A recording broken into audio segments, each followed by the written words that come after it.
I want to talk to y'all about one of the most serious problems in healthcare right now, too many medications. Or the fancy name for that is PolyPharmacy. What happens when a patient is prescribed too many medications? I tell you what, a lot of confusion. On today's episode, are we over medicated?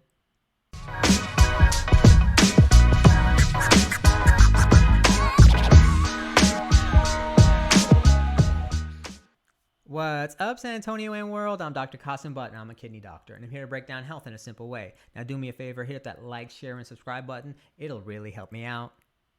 So I came to a point in my clinical career where I gained no satisfaction adding yet another medication to a patient's regimen. And you're like, why? Well, for my patients that have chronic disease, it's not like they're on just one or two medications. Some are on 5, 10, or 15 medications. That's right, that many. This is not meant to be a rant against this pharmaceutical industry by no means, but rather to give y'all a real-life understanding of how you can result in polypharmacy or too many medications. Pill burden. Now, if you're one of those patients that are taking 5, 10, 15 medications a day, that's almost a meal on its own. Imagine the sensation of fullness you may have just taking in pills, or the interactions all these different medications have on each other. Just imagine having to take handfuls of medications multiple times a day. Frequency. Some pills are once, twice, 3 times a day. Some are with food, some are without food.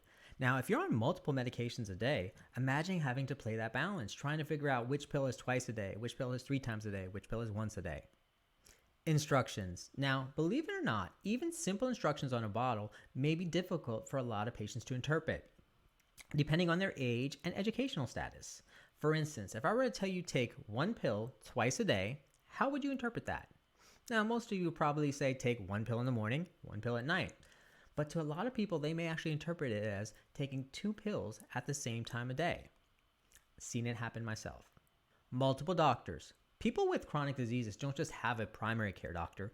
They got a cardiologist, they got a nephrologist, they got a podiatrist, they got an endocrinologist, each of whom write their own prescriptions. And guess what? None of them really communicate that well with each other.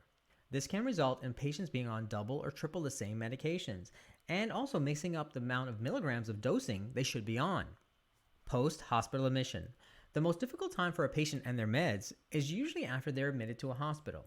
So a patient may be on a list of meds at home, but when they get admitted to the hospital, a doctor may adjust them. So some he may stop, some he may increase, and sometimes he'll actually add new ones.